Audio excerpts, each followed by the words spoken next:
over this bridge, you take it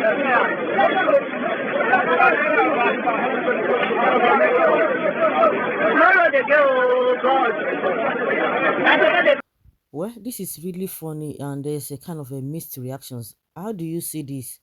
Are you blaming the people that are taking advantage? People see it as, taking advantage of others. I think they try to, just like I said, it's just a mixed reactions. Some people are trying to make way, and for them to even put that, what is it called, put that effort to say, okay, let us even help people, and they are going to be there for a very long time. Does it mean if they are working, they will have time to be there for that long period of time and be, helping people to pass through that place? And they will just feel that, okay, if I don't really have anywhere going, I have to make money, I have to be there. Or even if I have something doing, of course I believe somebody who has something doing will not even be there to say, okay, let me put up some planks so that people will be able to pass. And those who are doing that, okay, if I'm going to be there 247, maybe some of them are supposed to go, okay, let me go and look for one or two all these labor jobs to do.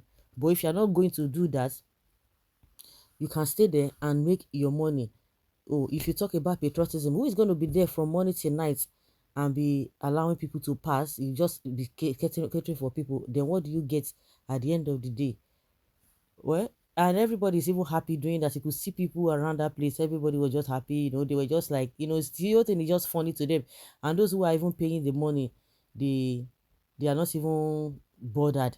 You know that as simple as that place may look, like that woman that was backing a baby, do you expect her to jump? I don't think even a man can jump that, no matter how short you think the distance it be between where the water is passing and the land. Somebody else leg might slip. If you are going with children, how do you do it? And that is another thing. But even with that plank, anything could happen if they don't really uh, take care of those people very well. But the reason why some people are talking, whether they are complaining or saying something about it, is that maybe they should have allowed them to pass there freely without paying anything, because the woman say, oh, while I be like a 15 naira, that they are taking advantage of them, collecting money if you before you can pass. So that is the country that we are in. And some people who call themselves leaders, they are busy doing something else. They are saying it does not matter, it does not do this. We saw one video or a picture where this man himself, the former president, Goodluck Jonathan, his own house has been taken over by water, and he was even walking inside water. I don't know whether he was doing some kind of inspections, and a lot of people were like, hey, can you imagine this man and all of that? So, but the bone of contention now is those who are passing that plank being put in that place to cross to the other side. And like I said, there's kind of a mixed reactions to this. These are sharp guys now trying to make ends meet. It is not being sharp, it is all about heartlessness, you see. Is that sharpness? Mm. Good. Thinking outside the box. Others are sitting down waiting for employment. Search out search out needed services and provide them. Simple. Madam, you know well, oh, is your government not heartless? Can you imagine? Criminality of highest order. Your thinking shows how worse you are. Madam, you know well, oh, is your government not heartless? What is sharp about this Agberu behavior?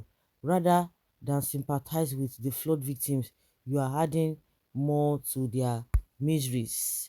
Okay, I don't even think it's heartless at all. Nigeria government are the heartless ones here.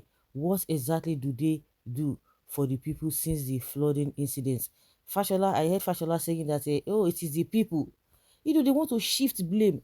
This thing happened in 2012. This happened in 1981 according to record of statistics. Fashola is saying that it is what is it called? It is the people that are supposed to have left the place. Left the place to where? Left the place for to where? And I heard that Buhari is talking about Abi the after Buhari has given the Minister of Water Resources 90 days to go and look into it, to investigate it. I don't really understand. That is why I would say we don't have a system in place. Or whether the system is in place, people don't want to go with it. They always, all these politicians, they always work within their tenure. And if it's outside their tenure, anything outside their tenure, they don't care. These are the things that a government from one government to the other are supposed to be going about. There should be a national project. But no, that is not it. Even if there's a national project that somebody started, once they come in, they scatter everything. They want to start anything on their own so that they will give them credit. That is it. Are they patriotic? They are not patriotic. Now, Buhari has given the Minister of Water Resources 90 days to go and look into it. And that one came out and said, oh, this flood of a thing or whatever it is going to take 30 years before it can be solved. And some people, according to statistics, has been saying since 1981 or so, when Cameroon was doing their stuff. And they are saying that Cameroon is supposed to have informed them that they wanted to open their dam.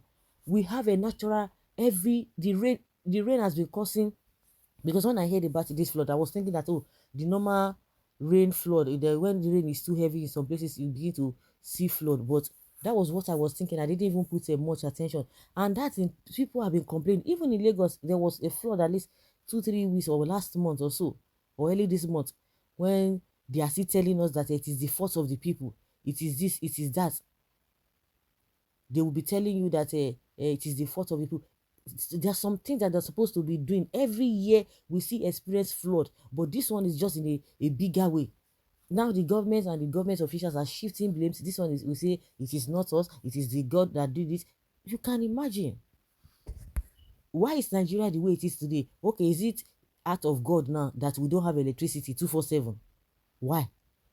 Before we could have GSM, everybody's tweeting, everybody using internet and what have you. Do you know the man called David Mark said there was no need for Nigeria to have a internet, to have a phone, mobile phone, and all of that, because they are going to misuse it, because they believe that because in those days for you to make call, you must be a big person. We have a people, very few people that have a telephone line. Before you can have it, you must be a big person.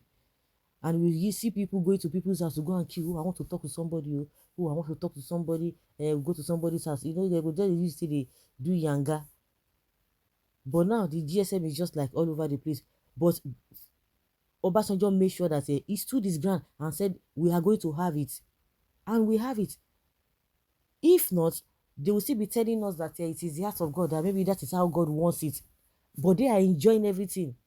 They are doing everything possible for them to enjoy with their family. This flood of a thing should have been minimized. Even if it is a natural disaster, how much influence does government have in what is happening now? Buhari has gone to, what is it called? Why can't he send Osinbajo if really they have the interest of the people at heart? Buhari cannot go. That one has gone to South Korea, North Korea. But Tinubu, I said Tinubu, forget, don't even talk about that one. Osinbajo is there. What is he doing? He cannot go around on behalf of the government. What are we talking about? You cannot go. You cannot send another person to go. The whole thing is just a misreaction. So you can say, oh, these people are taking advantage of other people, or they are not doing the right thing. Because of the system that we have found ourselves. If this kind of a thing is happening, the government will come out in full force. Whether it is the people's fault or not the people's fault, but you as a government, you don't have to be giving excuses. Your job is not to be giving excuses or to be shifting blames. It is to protect lives and property. That is it. Do it, and if you can't do it, you get out.